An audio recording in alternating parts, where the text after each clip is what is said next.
व सबस्क्राईब करा आणि बेल आयकॉनला क्लिक करा। भावी पिढी सक्षम व सुजाण होण्यासाठी ग्राहक प्रबोधन आवश्यक। डॉक्टर कुमार पाटील।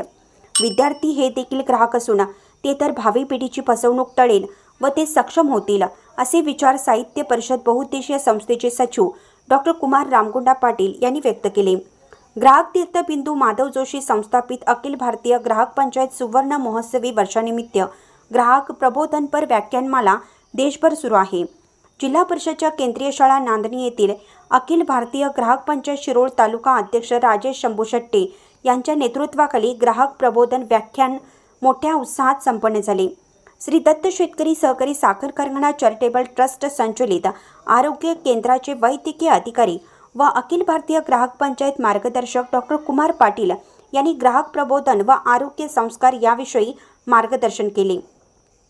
त्यामध्ये त्यांनी ग्राहक संरक्षण कायदा, ग्राहकांच्या सुरक्षिततेचा हक्क, माहिती मिळवण्याचा हक्क, वस्तू निवडण्याचा, तक्रार निवारण्याचा हक्क, ग्राहक शिक्षणाचा हक्क व आरोग्यदायी पर्यावरणाचा हक्क याची ओळख करून देऊन निरामय आरोग्यासाठी दिनचर्या, ऋतुचर्या याची माहिती देऊन सुसंस्काराचे महत्त्व समजावून सांगितले।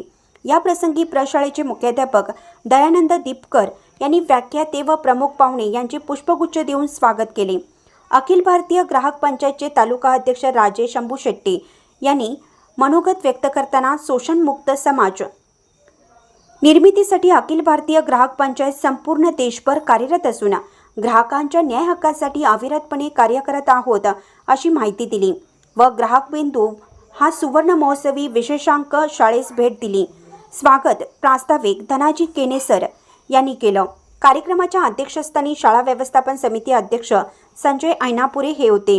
कार्यक्रमासाठी शाळा व्यवस्थापन समिती सागर देसाई, ग्रामपंचायत सदस्य सुधा माळी, शाळा व्यवस्थापन समिती सदस्य रुपाली टारे, उर्दू शाळेचे मुख्याध्यापक अल्ताफ पटेल यांच्यासह शिक्षक संतोष कांबळे, शहाजी बिरणगे, वैशाली माळी, चेताली गायकवाड, दीपश्री माणी, सरिता चुडाप्पा, मनीषा किनिंगे, सुवर्णा वावरे, रुपाली कुळेकर, कोरे मॅडम, विद्यार्थी मोठ्या संख्येने उपस्थित होते।